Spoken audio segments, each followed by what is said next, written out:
Oh.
Poetic beats. Poetic beats.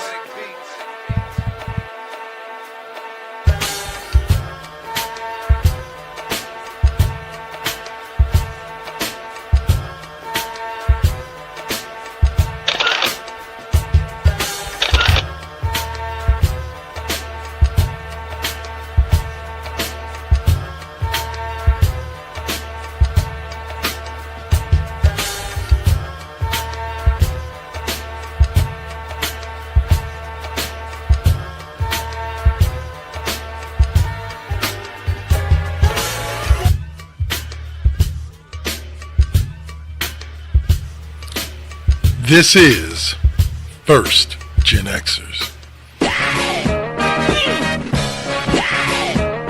Poetic beats. Poetic beats.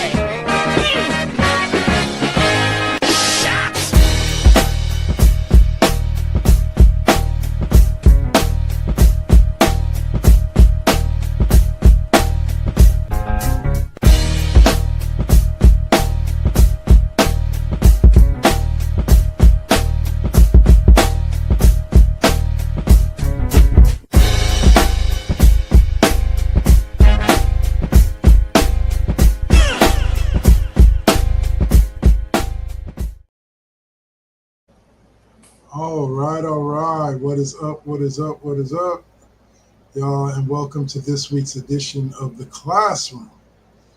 This week featuring Suave. O'Malley's got her thing to do. Last week he had his thing to do. So this week it's just going to be the two of us. And it was kind of I want to say slow sports week. Wasn't a lot going on. So there's some from last week that we talked about with O'Malley that we're going to kind of recover a little bit with Suave, kind of get his takes on them. And then there's some more new and up-to-date stuff. All right, so first we'll kick it off, of course, with our sports quiz question for the first half of the show, which is, sir, and here's your opportunity to answer, who was the first boxer to win world championships in 5 different weight classes? Was it A, Sugar Ray Leonard, B, Muhammad Ali, C, Thomas Hearns, or D, it just says Roberto. I'm pretty sure that's Roberto Duran. So save your answer to the end of the segment. I'll lay it on you. All right. So NBA offseason news. We'll open up with a little bit of a shot from last week. and that was Luka has now agreed on a 3-year extension with the Los Angeles Lakers, basically keeping him there through 2028. I believe it was like 325 million or something like that. No, that would be 100 million a year. Like it was something like 50-60 million dollars a year, some ridiculous amount extension. And he kept it once. Word has it he kept it at 3 years instead of 4, and getting the max because in 4 years or whenever that contract would be up, he would be due like this super max contract that would pay him damn near $500 million. So Suave, what do you think about Luka's signing of the extension, the money he made, and then also does this put the Lakers any closer to winning a championship in the next 5 years? Um, the Lakers got a puncher's chance of doing something. They do got Luca, they got Braun, they brought in Aiton and Bradley Beal, and so they've got some mercenaries on the team that can fill some holes. The team still has question marks. They don't necessarily have a ton of shooting around Luca and LeBron, so it's going to be on LeBron to play more of a facilitator role to help get everybody not named Austin Reeves involved in the offense. It's going to be curious to see how they run offensive sets, seeing how basically your top three shooters have no other shooters around them. Luca can warp a court, and LeBron can have some pull, but the other guys are going to have to step up and hit shots and open shots and being able to drive. So it'll be curious how it all plays out. They should be a top six team in the West, just like they I agree streaked with that. last year. But it's going to be a hodgepodge of the top six teams, all kind of jockeying for position. We'll have to see who comes out the gates the strongest. The Lakers really had they had to do everything they could to get Luca to sign the extension. They'll never trade him, so Yeah. expect him to sign the super duper max in 3 seasons when the CBA is all redone and he'll get his 5 years, probably $500 million contract. So Yeah. this Like was to be expected. It's probably LeBron's close to his swan song. If it's not this year, it's got to be next year. Not sure how many more seasons LeBron can put on the court. It's definitely Luca's team going forward, with LeBron being in a supporting role, which he should have done 5, 6, 7 years ago, and he probably would have had more team success versus should have individual done success. should have done it with Kyrie. Yep. You know, like to be honest with you, like he should have done. He should have been willing to take a backseat to Kyrie and let Kyrie do his thing, and they probably could have won a few championships. You know, but at the end of the day, like yeah, I don't know. Again, LeBron has a tendency to put together these teams, and I say LeBron loosely, but the LeBron, the GMs of LeBron have a tendency to put together these teams that look great on paper but don't always live up to that greatness on the court. A la the team with Russell Westbrook from a couple of years ago. You know, like that team on paper, and Dwight Howard, I believe, was there also, wasn't he? Westbrook and Howard. I don't remember. I'm not sure. I know he was there for the Kobe days, but I don't think Dwight was there for that one. I know Westbrook was. All right. So yeah, like it's just it's.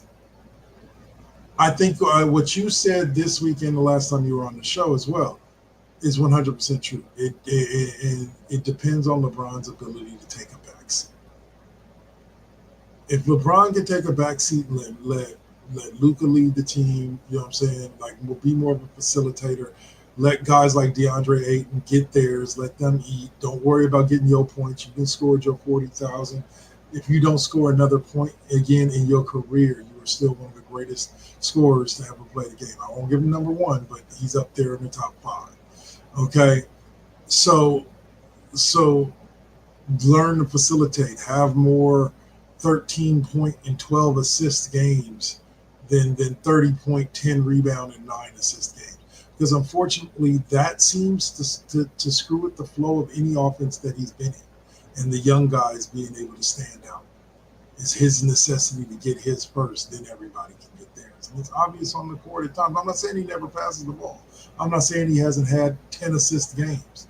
I'm just saying it's obvious that LeBron's going to get his when you watch a game being played with a LeBron team. LeBron's going to get his, and then everybody else can get theirs. So,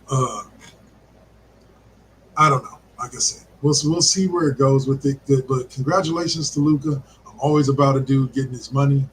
You know, he's earned it. He's one of the biggest stars in the league. So hopefully he'll be able to lead the Lakers somewhere. I just wouldn't be surprised if it'll be after LeBron James retires. No hate.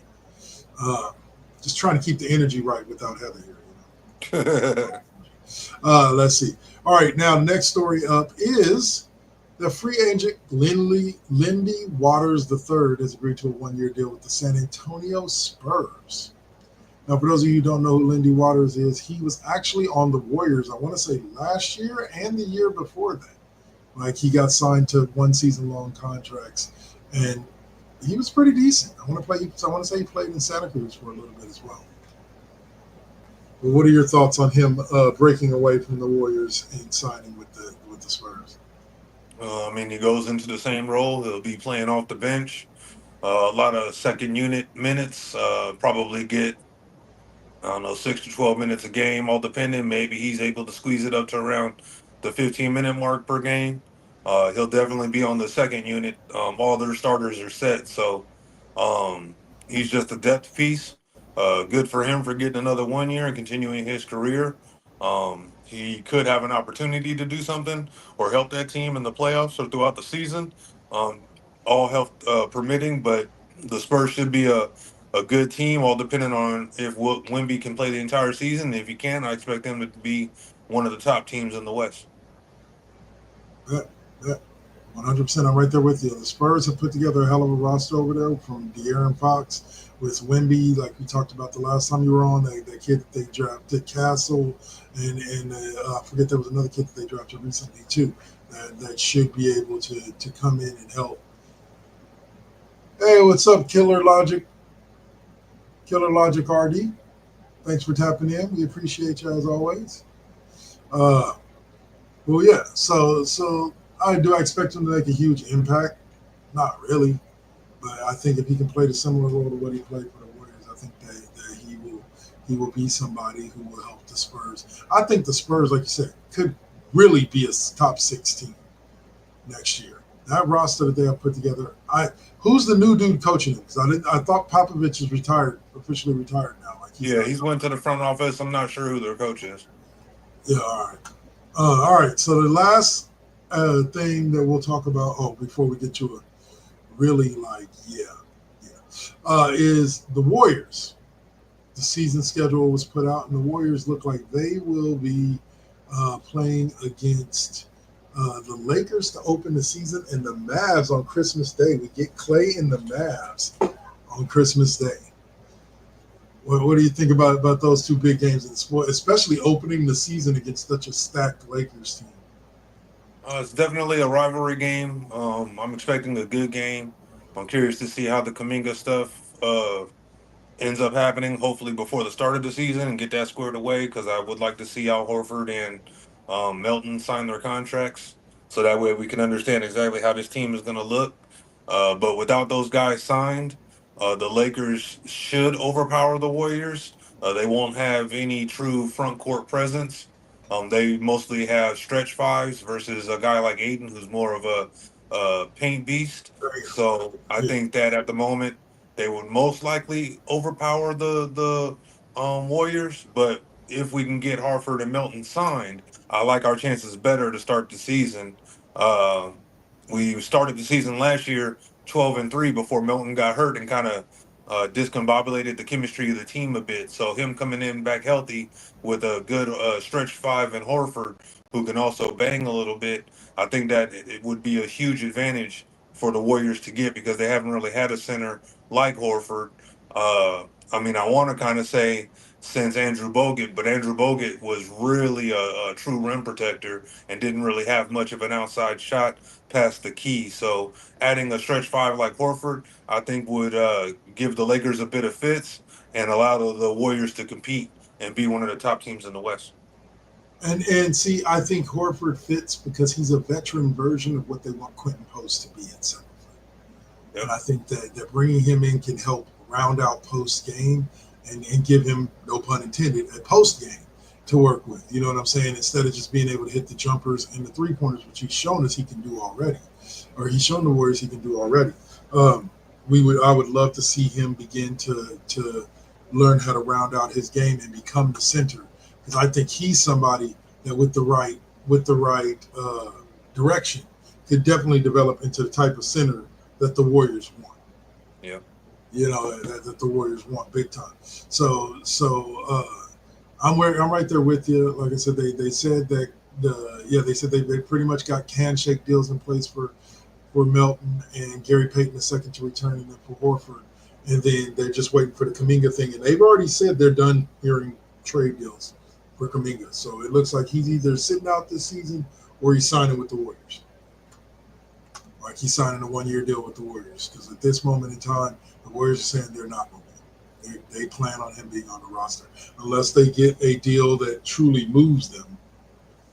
They plan on him being on the roster, come opening night. So who knows? This may be one of those situations where he wanted out real bad, then he comes and actually plays one more season, and they start to open up some things and show him some things, and then he begins to realize, well, shit, maybe I can make it work here, and then signs an extension. If not, hopefully they move him at the trade deadline and get something for him.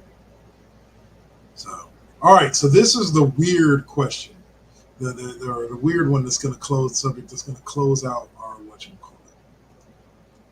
Malik Beasley has been the subject of a gambling probe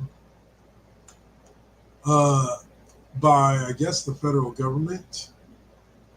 Yeah, federal gambling probe was evicted from his high-rise apartment in Detroit on Wednesday. I don't understand how you have millions of dollars and you get involved in shit that can in any way jeopardize the lifestyle and life you have built for yourself. Maybe it's because I'll never stay in a penthouse, most likely in my life. Maybe it's because I look at money differently than those who have millions upon millions in the bank. I just never understand why these athletes continue to put themselves in positions where they end up here. Honestly, there could be worse vices in the world. There are worse vices to have, but total agreement. You still have a ability to make money and generate income off your athleticism. So to put that in jeopardy for gambling, which is really something most careers are done at some point in their 30s.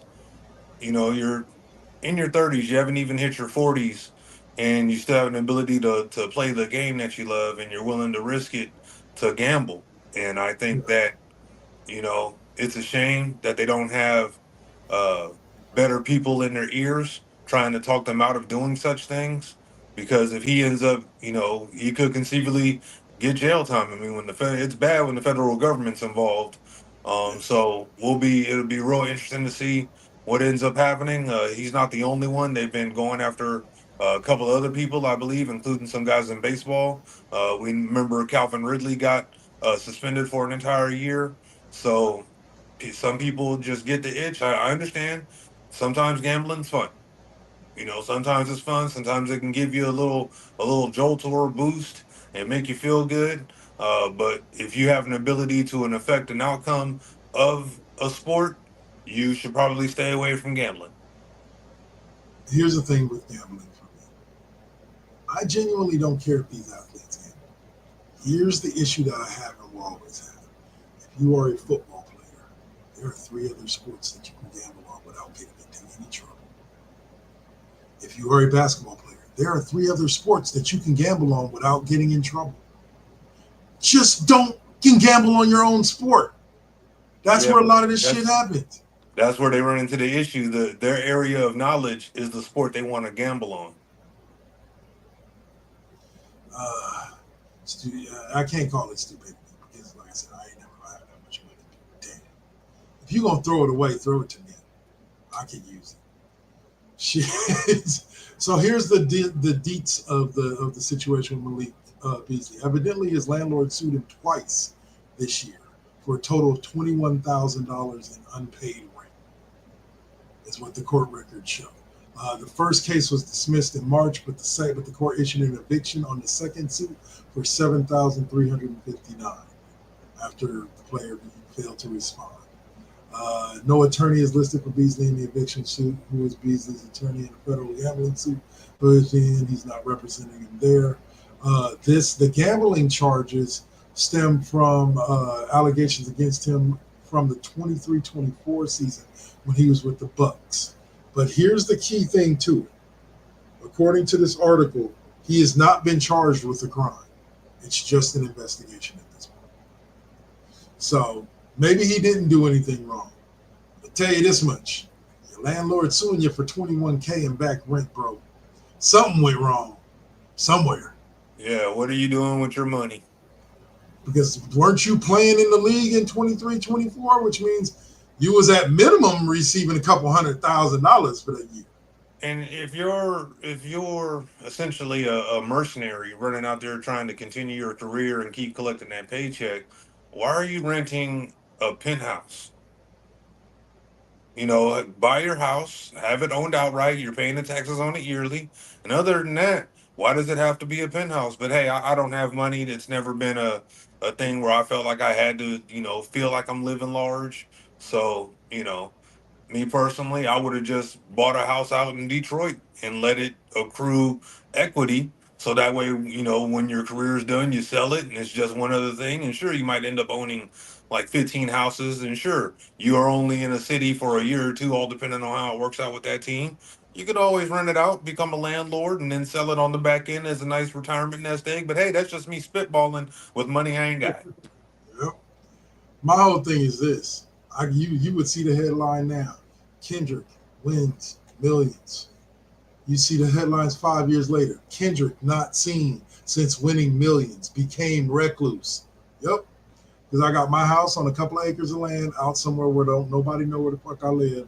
And I value money too much to do anything stupid with it. So I'm just going to be living on it. Paying my bills. Yep. Chilling out, maybe a trip here to Vegas. Maybe a trip here to Atlantic City. Every now and then, put myself in a position where my money is making money. And then just live comfortably till I take my last breath. But comfortably ain't a penthouse. Comfortably ain't someplace where I got to pay 10 grand a month for rent. Like, I don't need to live that large. Like, nah. Give me a really, really nice 2-bedroom apartment for like 3 grand a month. I'm a happy man. If that, I'm nickel and diamond. I'm like Scrooge McDuck. I don't want to give up none of my money. People be like, Kev, let's have a party at your house. Nah, not my house. But you got millions, I know. And I still got millions in the bank. Because my place ain't that big. It's big enough for me and who I want to live there with me and my animals. That's about as big as we need. Anyway, like I said, like you just said, spending other people's money that we ain't never going to have. But just the same, man, look, I wish Malik Beasley well. I hope the gambling probe turns up negative against him. And maybe he gets another shot playing for like Taiwan or getting signed on by a team that ain't really going to go anywhere next year, in the NBA. But wow, bro. I remember when like the big thing about Malik Beasley was the rumor that he was dusting LeBron James one-on-one in practice. Like, I remember that. And now, yeah. Oh, how the world turns, they say, right?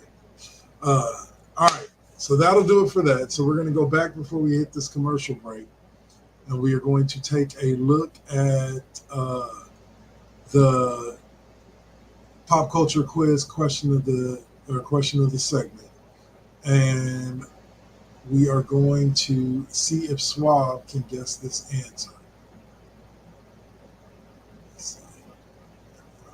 See if Suave can guess this answer. The question was, who was the first boxer to win world championships in 5 different weight classes? Roberto Duran, D, Thomas Hearns, C, B, Muhammad Ali, or A, Sugar Ray Leonard? I want to say Sugar Ray, but something tells me it's Roberto Duran. 2 good guesses, but the answer was C. Tommy Hearns, the hitman. I missed that man. You want to know what's funny is you want to know outside of his in-ring skill and prowess. You know what really stands out to me about him? It will always stand out to me. The episode of Martin that he did. Yeah.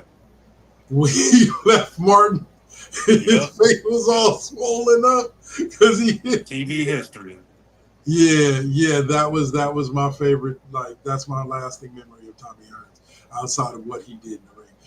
We never got to see Hearns and Tyson, right? No, they were never in the same different weight class at the classes. same time. Yeah, that's a fight I would have loved to see. That's definitely a fight I would have loved to see.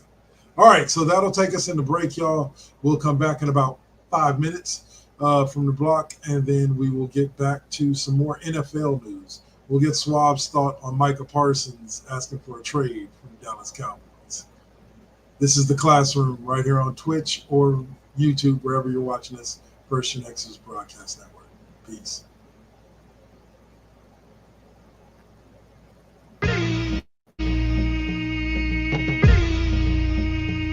This is now versus then. This is now versus then.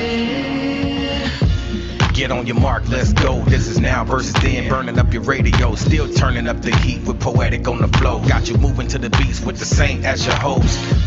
Shout out the collective, hold it down, we gon' clown, that's the lesson. Where Generation X meets Generation Next, with them bangers from the east to the south to the west.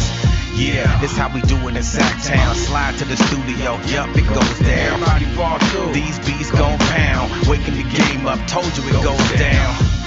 And this is only the intro. Turn the mics on, shout out to my kinfo.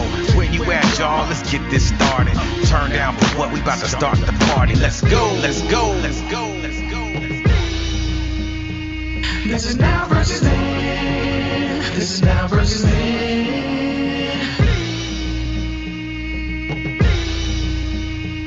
This is now versus then. This is now versus then.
They say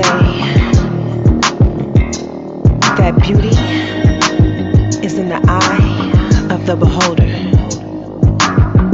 But the definition of beauty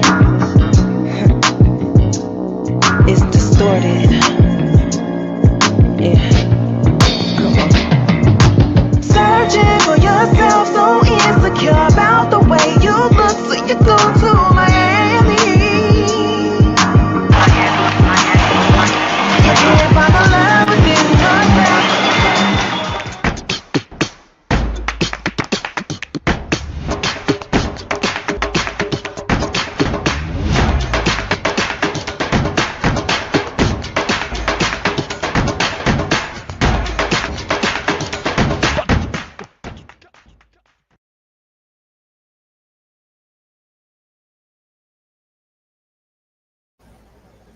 All right, and that brings us back here on Twitch or YouTube, wherever you're watching this. Let's see. The first subject up. Actually, I wanted to bring this up. This is kind of off subject before we jump into the NFL stuff and the sports question. Shai Gilgeous-Alexander recently received the key to his hometown in Ontario, Canada, for winning a championship with the Orlando Thunder. I thought that was pretty cool. Like that they honored him like that. Win titles and things happen. But it wasn't a title for Canada, though. It was a title for a U.S. hometown hero. Now he's probably the biggest star to come out of that area, almost, or at least for the sport of basketball. So that kind of stuff happens. I mean, you know, when you win titles and you're one of the best in the sport, you get a lot of accolades and things like that happen. Yeah, 100%. So congratulations, Shai. Hope you enjoy your moment in the sun. Hope it continues on for a little bit. I say it before and I'll say it again. Somebody will come along at some point and dominate this league the way Jordan did the 90s NBA. It just wasn't LeBron. Just saying. Right. All right. So first, let's start with the sports quiz question for this segment. Which BMX rider became the first to land a double backflip in competition at the X Games in 06? A. Travis Pastrana, B. Dave Mira, C. Matt Hoffman, or D. Ryan Nyquist? So I'll let you sit on that. We'll come back to it at the end of the segment. Interesting question, huh? It's a thinker. But luckily, it's multiple choice, so you at least have a 1 in 4 chance of getting it right. All right. So, first up on the docket is Jerry Jones saying that the Micah Parsons trade request is just a part of the negotiation. I personally think Micah actually wants out. I think he'd be willing to stay if they offer him the money that he thinks he deserves. But I think that when he said he wants out, I think he's tired of playing games. He didn't watch Dak have to wait to get his money. He didn't watch CD have to wait to get his money, and Jerry playing with them, and he ain't having it. So what are your thoughts on Micah Parsons requesting a trade out of Dallas, even though we haven't heard a peep about it in over a week? So, I mean, you got to think that at some point Dallas gets the deal done. They have to have Parsons, otherwise they'll have a team that resembles Cincinnati without much defense. You can't really miss your number one defender or player on defense. So I think it's a foregone conclusion. Eventually, the deal will get done.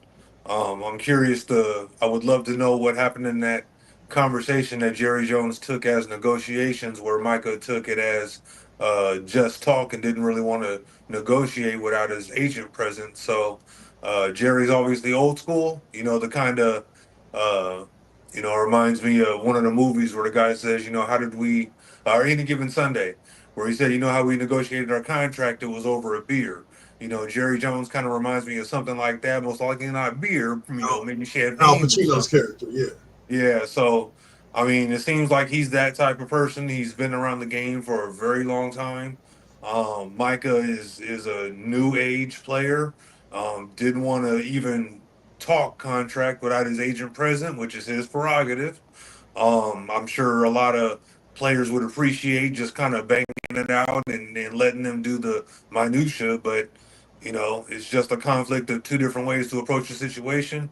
I think Dallas will eventually get it done. Micah's flexing his prerogative and requesting a trade to try and put pressure on him to get it done. But until Micah actually starts holding out, it's really a non-issue. He's going to play this year. He's at the training facility. He's not actually holding out and getting fines and things like that. So that's What kind do of they his. call it? Holding in? Yeah, yeah, essentially that's what he's doing. So until he starts missing preseason games or regular season games, eventually they'll get the contract done. I think Jerry shot himself in the foot by not getting it done before Max Crosby, Miles Garrett, and TJ Watt got their deals done. Otherwise, he probably could have shaved a few good million off of this contract. And now he's in a position where he's going to be forced to reset the market again.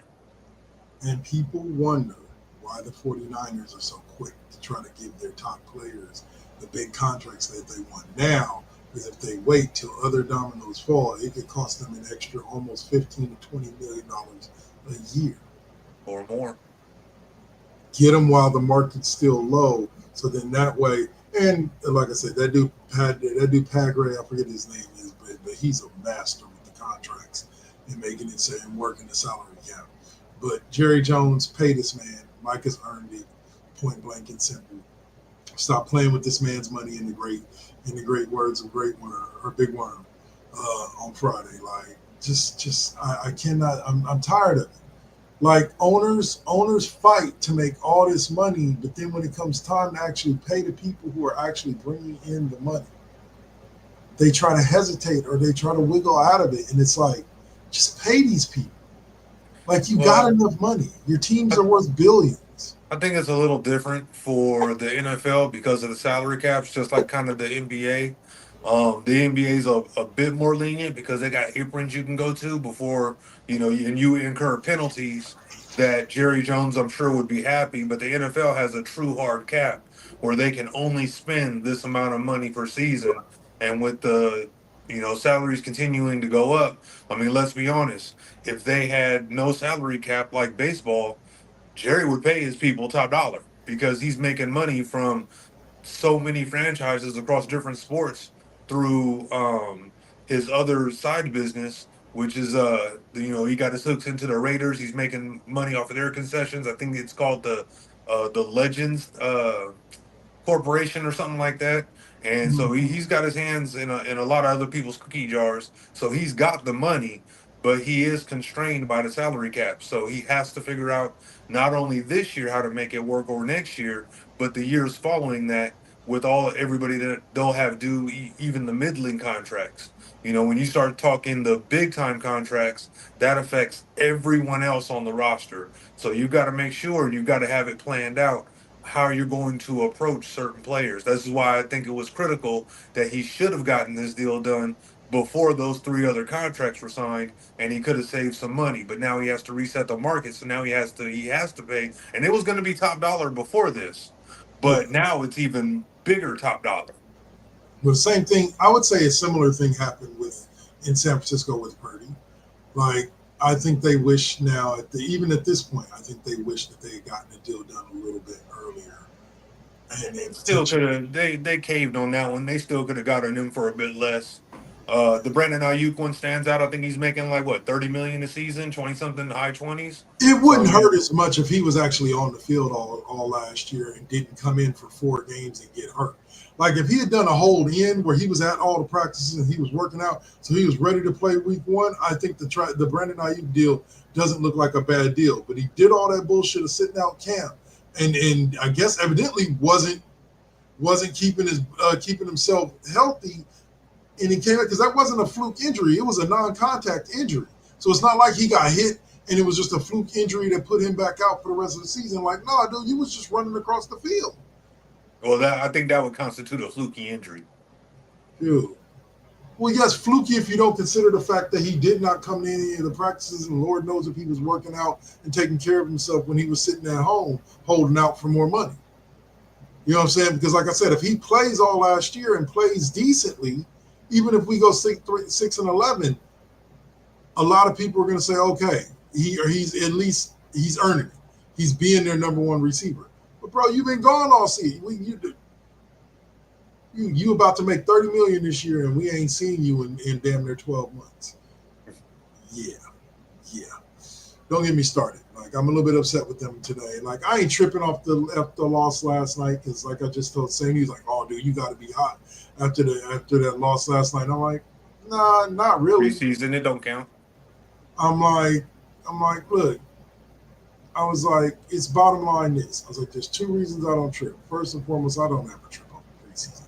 Kyle Shanahan has slowly become the Peyton Manning of coaches. He will have an 0-3 season and then go in 0-3 preseason and then go win 10, 15 games in the regular season. It's okay. I believe the year that they won 14, they went 1-2 that preseason.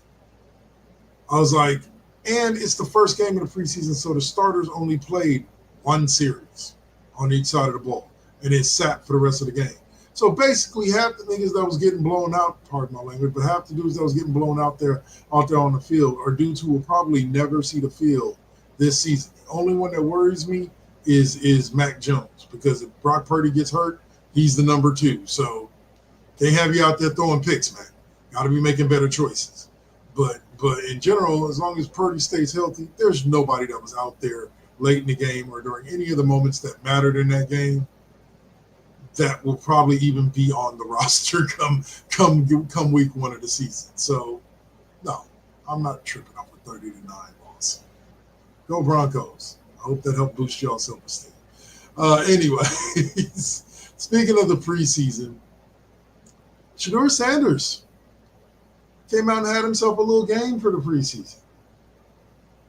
I want to say like 2 touchdowns, no picks. Led them down the field. 2 touchdown passes. Finished the game 14-23 for 138 yards. Scrambled for 19 more. All right, Shedeur.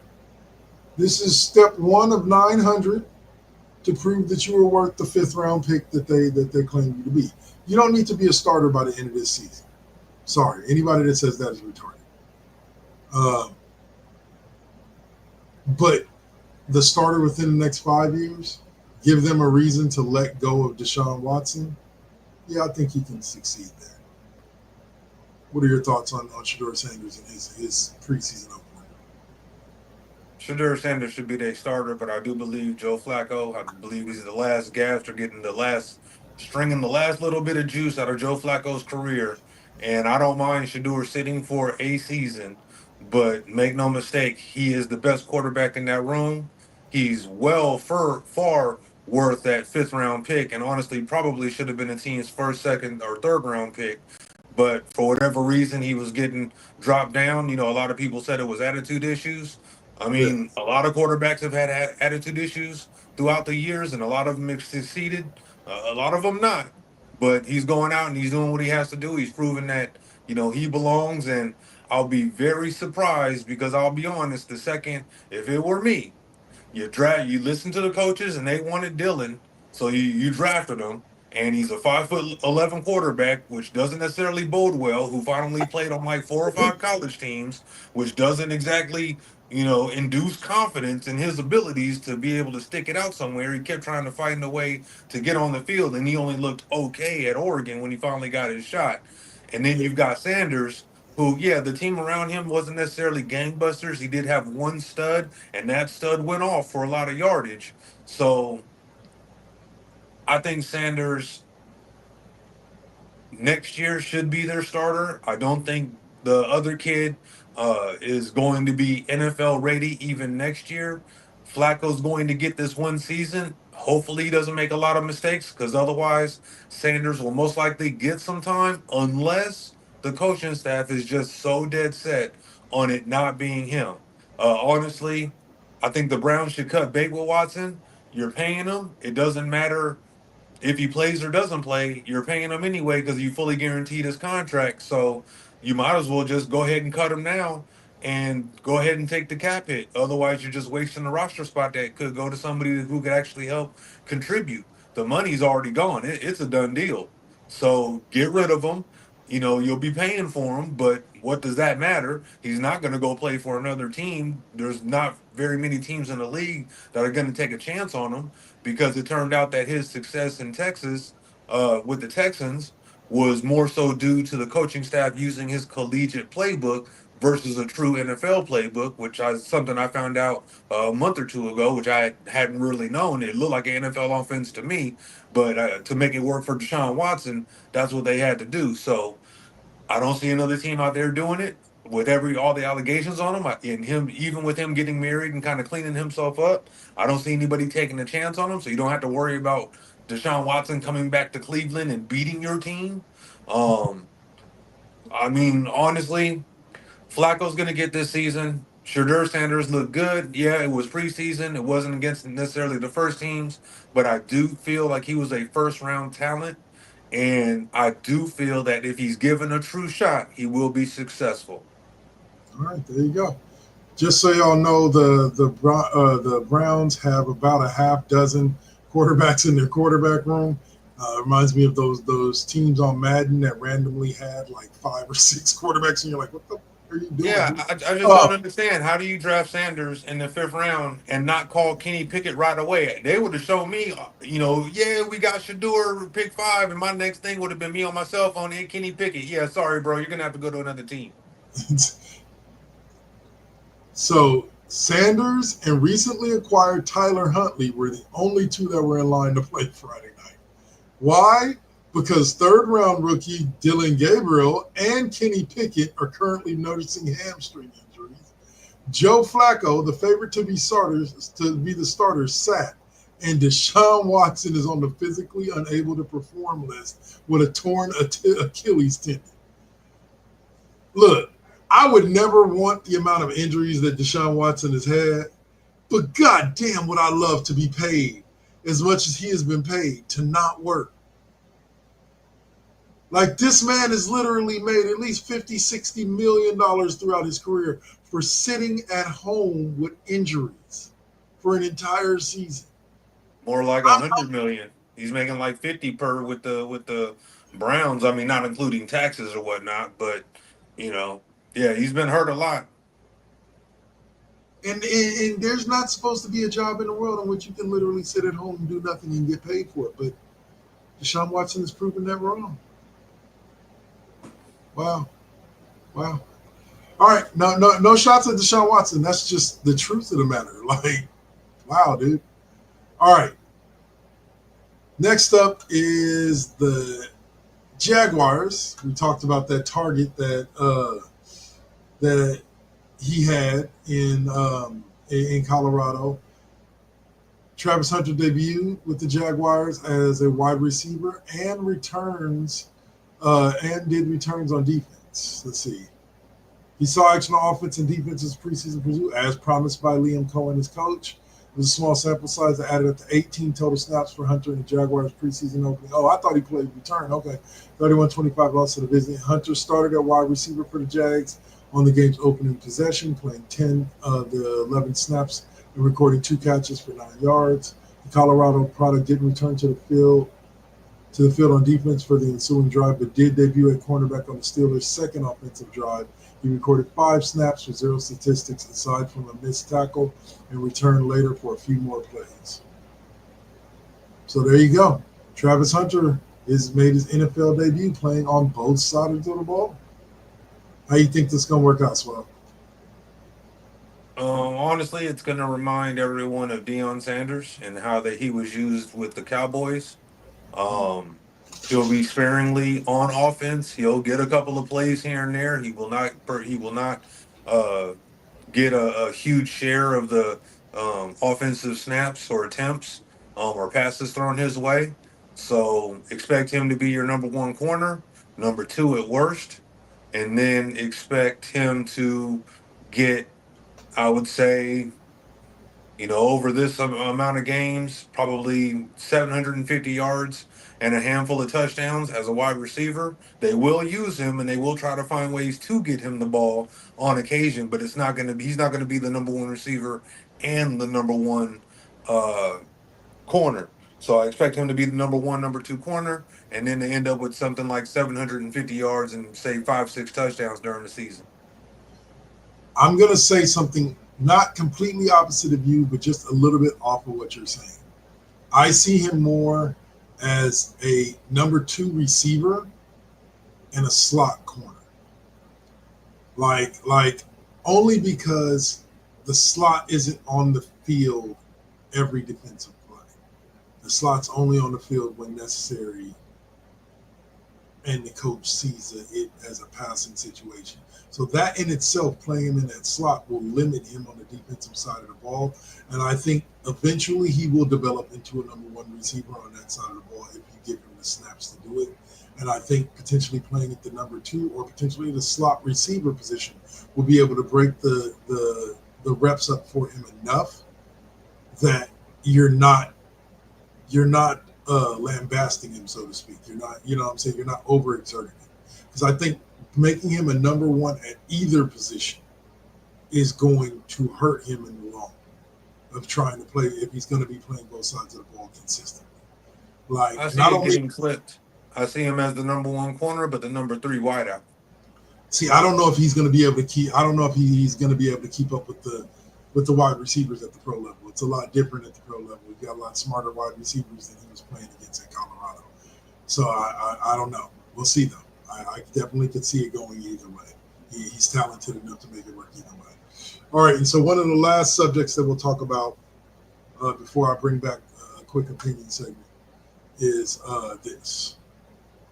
In that same game where Travis Hunter had his snaps, the Jaguars kicker Cam Little boomed a Madden-style 70-yard field goal versus the Steelers. I do not know if this will officially count as the NFL's on record as the NFL's longest kick because it's preseason, but god damn, it's impressive. Got to do it during the game.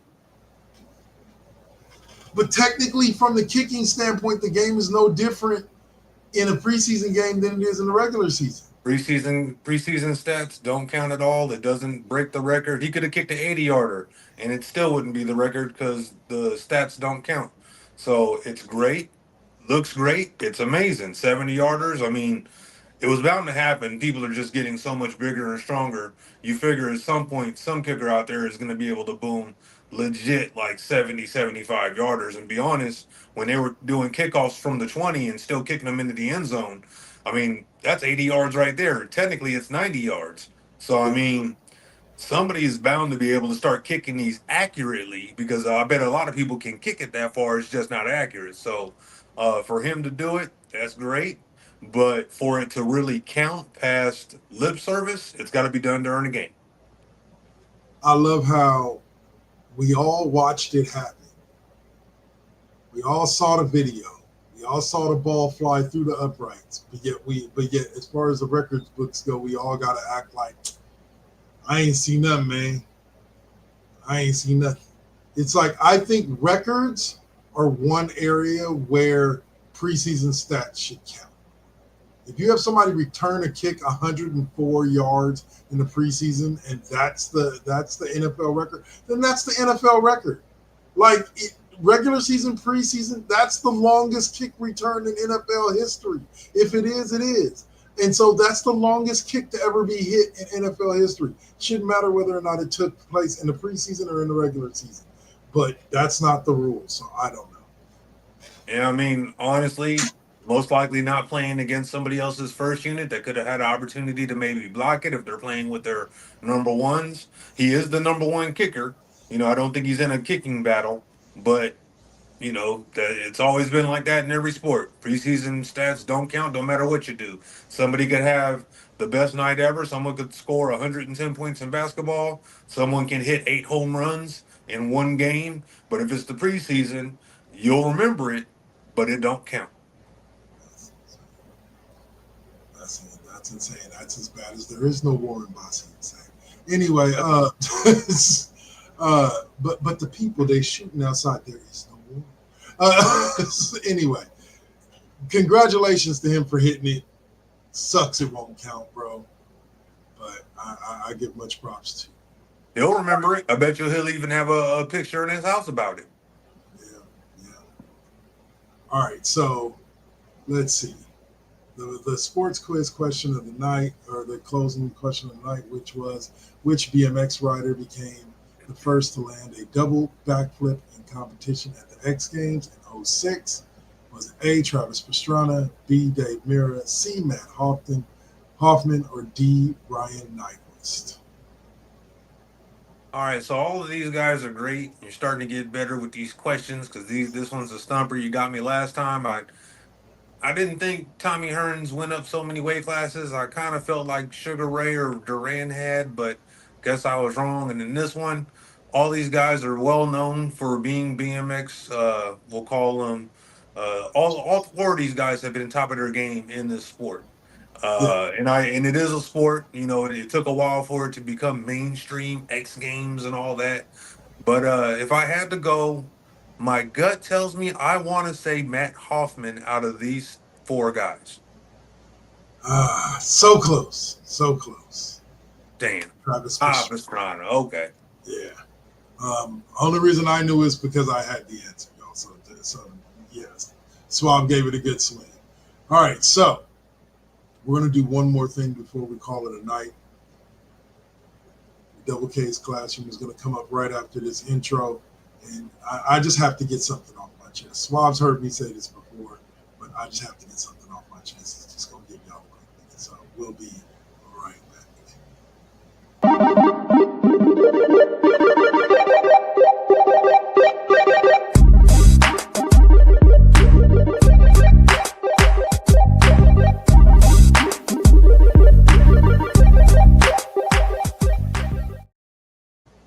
All right, look, I've been online a lot recently.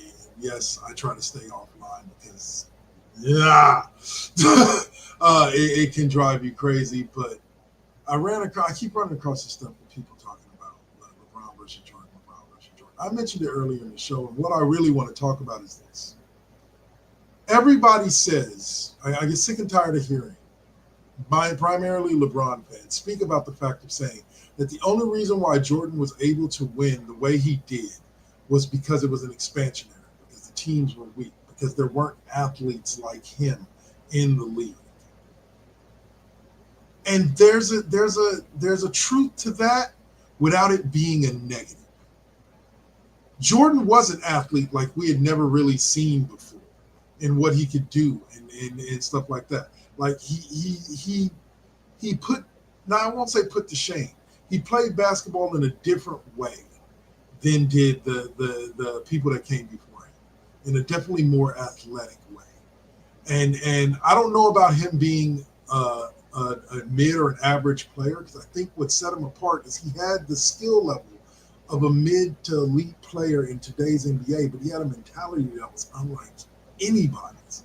The drive in that man was something that we haven't seen before, and I don't think we will see ever again. Maybe. And that's where my point comes into today's Double K's Classroom. I believe that we will see, before this generation, 45 and up, leaves this planet for good, I believe that we will see somebody come into the league and dominate the way that Jordan did. I'm not just talking about from an individual standpoint. I believe that the days of dynasties, as we knew them, are done. I don't believe dynasties are done. I believe Oklahoma City's at the beginning of what could be a dynasty. I believe they could be at a run of going to 3 to 4 championships or finals in a row.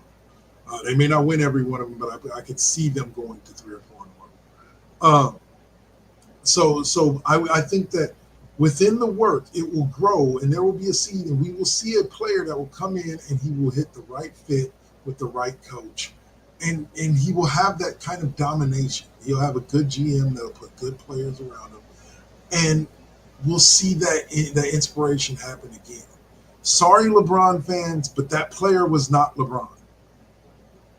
LeBron carved his own way and carved his own face into some people's Mount Rushmores.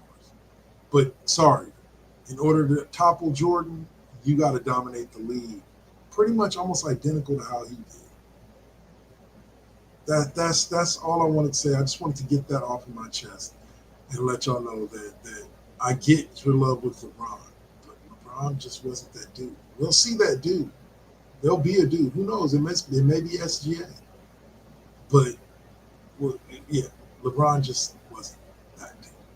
So I'll end it there. Let's see what Suave has to say.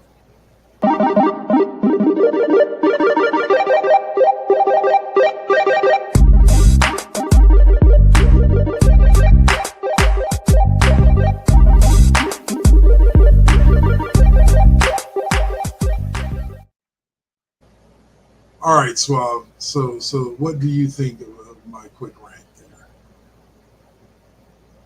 I mean, technically, we saw somebody with the same drive in Kobe Bryant, so I got a feeling we'll see uh, maybe one every generation that's like that. Um, Other than that, I pretty much agree. I don't think, I don't know. It's kind of LeBron's one of those touchy subjects. The Brondashians out there love to coddle him and try and prop him up without, and they say that we don't hold Jordan to certain standards. Jordan kind of came in. They say the league was watered down. I don't necessarily believe it. I believe it gave other guys opportunities to shine that might not have gotten an opportunity. Um, I mean, for me, Jordan's not even my GOAT, so I'm a little biased. I think LeBron, once he realized he wasn't going to have the chip count that he thought he was going to have when he first left Cleveland, decided to go hardcore after stats, which is why he refused to relinquish being the guy on every team he's been on. So, I mean, I don't know. It's a tough one. It's a tough one, but it's all open for debate. But I mean, for me, Jabbar's my goat. Jabbar, right on, right on. You heard it here, right here on the classroom, y'all. So that's it for us for this week. Hopefully, we'll have O'Malley back next week as well. Maybe Suave too. You just have to tune in and see. Next up will be not now versus then, but NBT Fusion with the Saint playing some more classic video games, some more PlayStation 2, PlayStation 1 video games, and I will be back with the video games on Tuesday morning. As me and Suave here plow our way through another dynasty in college football with all the new tricks that we learned. So tune in, and I'll see you guys then. That's it. We out. Peace. And just in honor of Miss O'Malley. And the Lakers. Yeah, and the Lakers.